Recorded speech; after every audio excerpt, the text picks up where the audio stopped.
Iguana adalah golongan kelas reptilia ordo Squamata. Dari banyaknya jenis iguana, hanya iguana hijau yang paling banyak dikenal sebagai hewan peliharaan masyarakat pada umumnya. Kelebihan hewan ini terletak pada penampilannya yang menarik, gesturnya yang gesit dan lincah, serta responsif ketika diajak berkomunikasi. Yang perlu diketahui, iguana berasal dari tempat bersuhu tropis dan perlu tempat yang hangat. Suhu yang baik untuk perkembangan iguana adalah 26-29 derajat Celcius. Sedangkan tempat berjemur sebaiknya berada di suhu 32-35 derajat Celcius. Hal penting yang harus diperhatikan dalam memelihara iguana adalah persiapan kandang, pemeliharaan yang teliti, serta reproduksi. Iguana itu sangat suka sekali makan berbagai macam sayuran. Terutama ini caicin yang buat mie ayam, atau bisa kita juga gunakan kangkung atau juga sawi, dan ini juga ada pisang, buah-buahannya. Nah, dia tempat sehat tapi tidak sempurna karena memang tidak ada daging dan susu gitu. Nah, aneka iguana yang ada di sini warnanya kita ada iguana hijau, terus iguana biru. Ini biru sebenarnya, tapi karena kemarin dilahi, akhirnya dia berubah warnanya. Akhirnya seperti ini. Ini dua jantan. Terus ada juga yang iguana red atau merah, itu seperti ini. Dan untuk lokalitinya kita campur-campur yang ada di sini. Untuk kebanyakan sudah mix antara El Salvador dan juga Kolombia. Untuk kandang ini sebenarnya adalah kandang habituasi sementara, karena kemarin kita barusan di kandang breeding mereka sudah bertelur dan kemudian menetas. Ketika menetas, posisi menetas kita harus pindahkan berbagai macam induknya dievakuasi ke sini, karena kalau tidak kadang-kadang mereka mau untuk memakan anaknya, kadang-kadang mereka memang kanibal juga. Kalau kamu mau ikut makan juga, nah iguana-iguana yang ada di sini memang kita siapkan hanya untuk breeding, jadi tidak untuk kita gendong-gendong. Dan mereka kebanyakan memang ya seperti ini. Tapi kalau kasih makan ya mereka semua dekat dan tidak ada yang menyerang manusia. Karena memang sudah sudah sangat terdomestifikasi. Dan istimewanya iguana di samping dibanding dengan aneka reptil yang lainnya adalah dia sangat mudah untuk didomestifikasi dengan manusia. Untuk proses breeding, terutama mating season, itu ada di bulan Juni sampai Juli. Hingga nanti di bulan Juli hingga Agustus mereka kebanyakan bertelur. Dan masa inkubasi telur ada di bulan Agustus sampai nanti Agustus, September, Oktober, November. Dan kebanyakan petasan kita metas di November. Nanti sampai Desember ini, makanya sampai akhir Desember kita sterilisasi kandang dari berbagai macam indukan yang ada. Takutnya nanti masih ada yang kelacing kemudian dimakan sama induknya sendiri, seperti itu. Untuk medianya, karena salah satu yang menjadi sistem kami adalah di mana enclosure atau kandang itu sangat mendekati dengan alamnya. Makanya di kampung satwa kita bagaimana sebisa mungkin satwa itu nyaman sesuai dengan alam aslinya. Tapi ini kan iguana ini sebenarnya hutan tropis ya, hutan tropis daerah Amerika. Dan di Indonesia juga sangat sama-sama tropisnya dan sangat panas juga. Dan mereka sangat suka dengan suhu yang cukup panas. Bahkan kemudian di jam 2 siang aja kadang mereka masih basking, berjemur gitu. Untuk berikutnya kita akan melihat berbagai macam hasil breedingan kita, anak-anaknya. Dan yang khas di kampung satwa, hanya ada di kampung satwa adalah secara alamiah dari 2015 kita menghasilkan blue iguana. Blue iguana yang itu masih menjadi perdebatan di kalangan saintis, karena ini sebenarnya mutasi atau genetik atau head atau apalah istilahnya. Kalau kita bicara red, itu dari dia menetas itu masih dalam kondisi hijau, ada lorek-loreknya merah, kemerahan, dan hasilnya nanti beralih mutasi menjadi red seperti ini. Ini untuk red. Tapi untuk blue, spesial untuk blue, keluar dari tanah, dari telurnya sudah blue. Sampai hari ini itu tadi, saintis tidak ada yang kemudian mengklasifikasikan yang baru, mengklasifikasikan yang baru. Padahal ini sangat potensial untuk kita riset. Dan Kampung Satwa menanti kawan-kawan saintis untuk datang ke sini. Ayo kita riset bareng. Kebetulan Kampung Satwa juga berada dalam bimbingan Fakultas Biologi UGM. Jadi ya kalau kawan-kawan memang membutuhkan berbagai sarana dan prasarannya untuk riset itu, insya Allah kita bantu. Oke, untuk berikutnya kita akan belajar tentang bagaimana enclosure yang tepat untuk iguana sehingga dia akan berkembang secara alamiah tanpa banyak campur tangan manusia. Bahkan kemudian kita tidak perlu untuk memindah-mindahkan telurnya ke inkubator buatan. Dan kita akan lihat bagaimana hasil-hasil dari breeding atau konservasi ex situ iguana di Kampung Satwa. Selanjutnya ikuti saya. Yuk.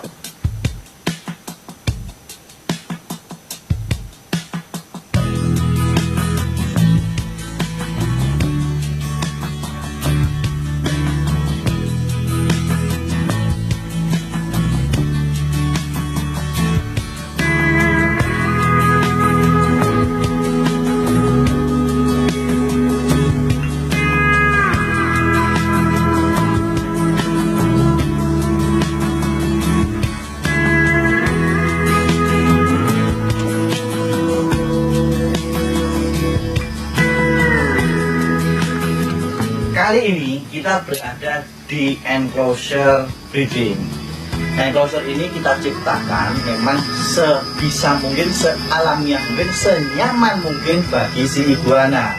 Nah, alas yang kita gunakan adalah kebanyakan pasir. Ya walaupun mungkin di hujan-hujan tropis sana itu nggak terlalu pasir, tapi kita menyesuaikan ini karena kita ambil yang pertama adalah suhu dan kelembabannya yang paling cocok.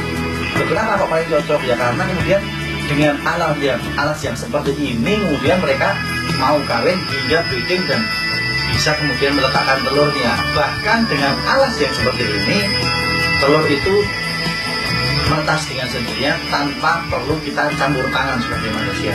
Seperti itu. Nah, memang ini masih kita tata lagi karena ya nggak mungkin di alam terus mungkin ada ban juga atau, tapi ini memang kita buat konsumsi mereka untuk kenyamanan, untuk hiding. Dan iguana ini sangat suka sekali dengan suhu yang sangat panas dan terik matahari, sehingga dalam posisi jam 2 siang aja di tengah-tengahnya panasnya matahari mereka masih suka basking seperti ini. Nah, kondisi saat ini iguana yang ada di sini udah kita pindah ke kandang evakuasi semua ya tadi. Karena apa? Karena ini musim tetas.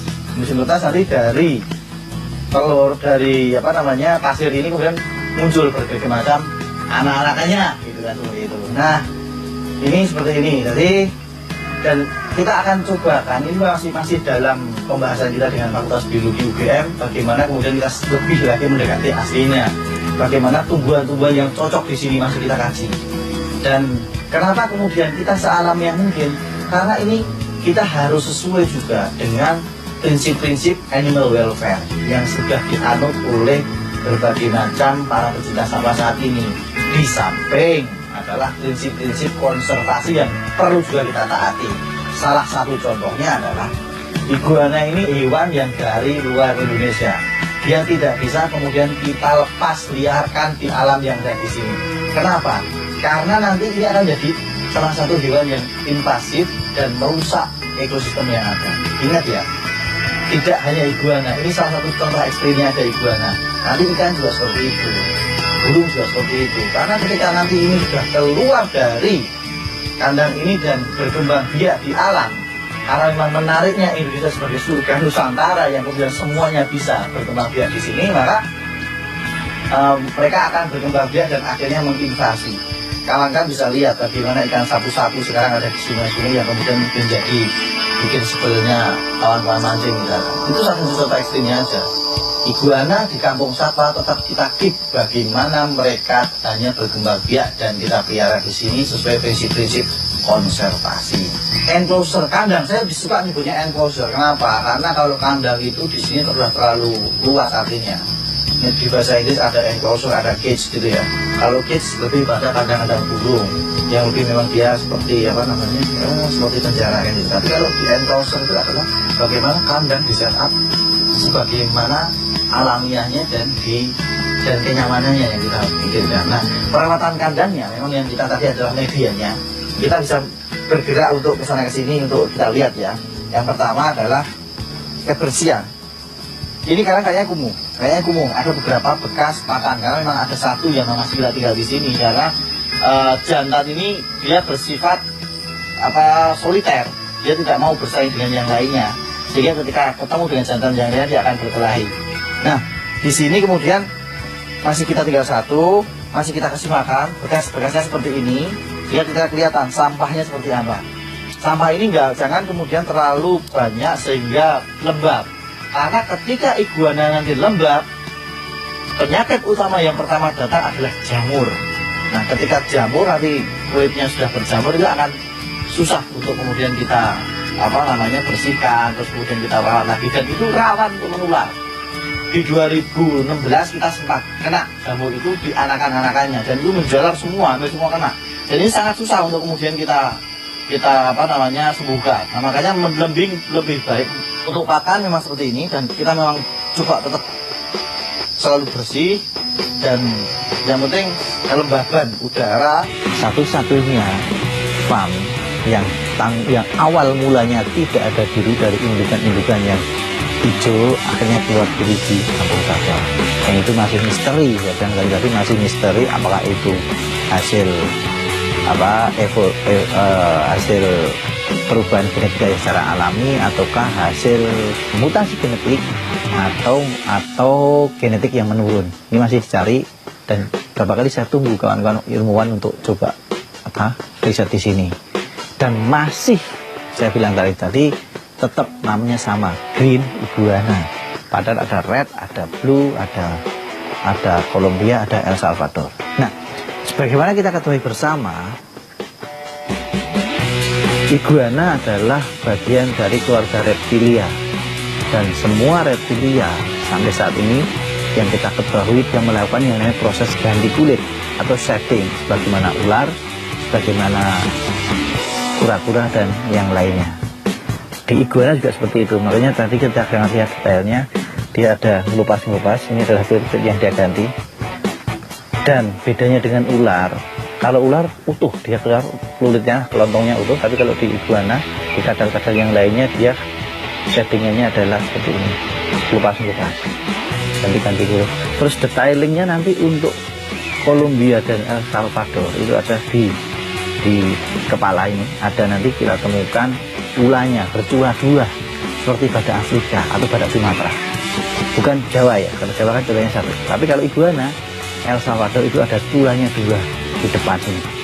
Tapi yang ada di sini kita, karena ini sudah hybrid, kita akan sangat susah untuk mengidentifikasinya. Cuma karena hasil hybrid itu kadang-kadang masih ada tunas tula, garis tulanya masih ada gitu. Dan nanti di bawah sini itu kalau untuk Colombia itu lebih banyak itemnya, di dulep, glember kayak sapinya itu banyak itemnya. Nah, tadi yang di kandang breeding itu adalah contoh untuk Colombia. Yang berikutnya adalah hijau di Kampung Satwa. Itu karena memang kita banyak terpengaruh oleh genetika blue. Itu dapat kita katakan sebagai head blue. Dia masih memiliki head istilahnya gen biru.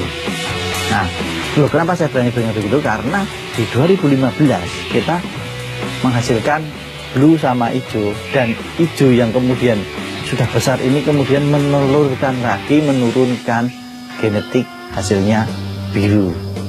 Dan ini hasil yang birunya.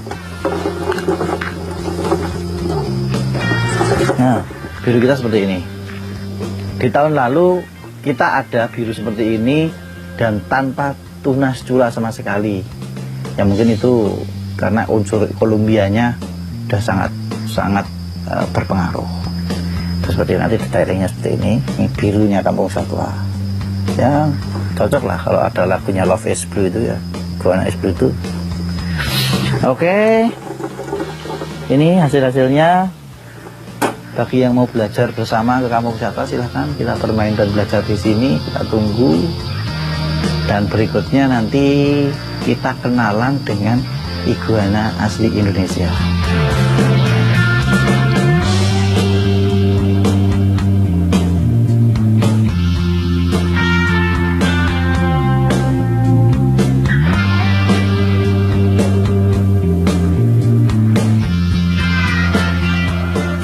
Kalau Gus Plus bilang tongkat dan batu jadi tanaman di Nusantara, saya bilang semua satwa bisa jadi peliharaan. Makanya kemudian di Nusantara semuanya bisa hidup. Bahkan tadi iguana yang dari Amerika di sini juga bisa berkembang biak. Tapi juga kita punya iguana yang asli Indonesia. Yakni kita lihat yang di sana adalah swalayan. Ini berasal dari Kepulauan Kalimantan. Ada yang dari Ambon, ada yang dari seputar pulau-pulau yang ada di sana, Halmahera, Bantaeng dan sebagainya. Nah, ini merupakan masih keluarga Iguananinae sebenarnya. Tapi karena orang taunya Sailfin Dragon atau Saigon, lebih ngeri kayak dinosaurus. Nah, ini asli yang kemudian juga bisa berkembang biak di sini.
Hari ini kita sudah belajar bersama tentang iguana dan segala bentuk apun macam-macamnya dari pagi dan sampai siang ini tadi.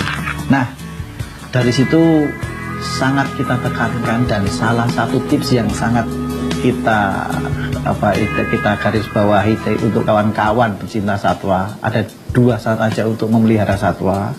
Yang pertama adalah pangan yang memang itu harus dipastikan mendekati juga alamiahnya, sehingga kesehatannya satwa ini akan sangat terjaga sampai kemudian produktivitasnya. Itu yang pertama. Yang kedua adalah papannya atau enclosure-nya, kalau kita sering pakai istilahnya, karena ini yang harus sesuai dengan alamiahnya juga, kenyamanannya, kemudian hak-haknya dia untuk berkembang biak, untuk bergerak, untuk menikmati hidupnya serasa di alam semesta. Itu adalah sangat kita harapkan. Jangan hanya kemudian bisa beli satwanya, tapi pakan dan juga papannya tidak terkondisikan dengan baik. Ini akan jadi kemudian persoalan animal abuse yang baru, sehingga nanti juga kita bukan lagi menjadi cinta satwa, tapi justru memenjarakan satwa itu sendiri. Oleh karena itu, kembali lagi cintai satwa sebagai wujud cinta kita pada Sang Pencipta. Salam lestari, salam konservasi. Sampai ketemu di Kampung Satwa.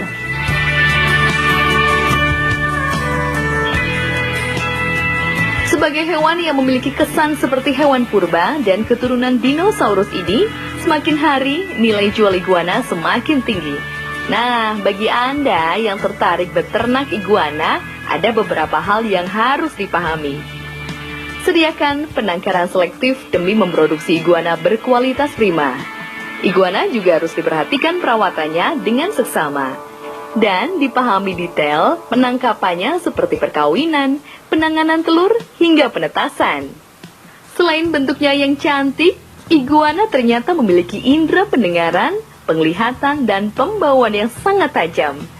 Bila bahaya mengancam, iguana bisa segera meloncat dari pepohonan yang cukup tinggi ke air sungai dan berenang dengan cepat untuk menyelamatkan diri.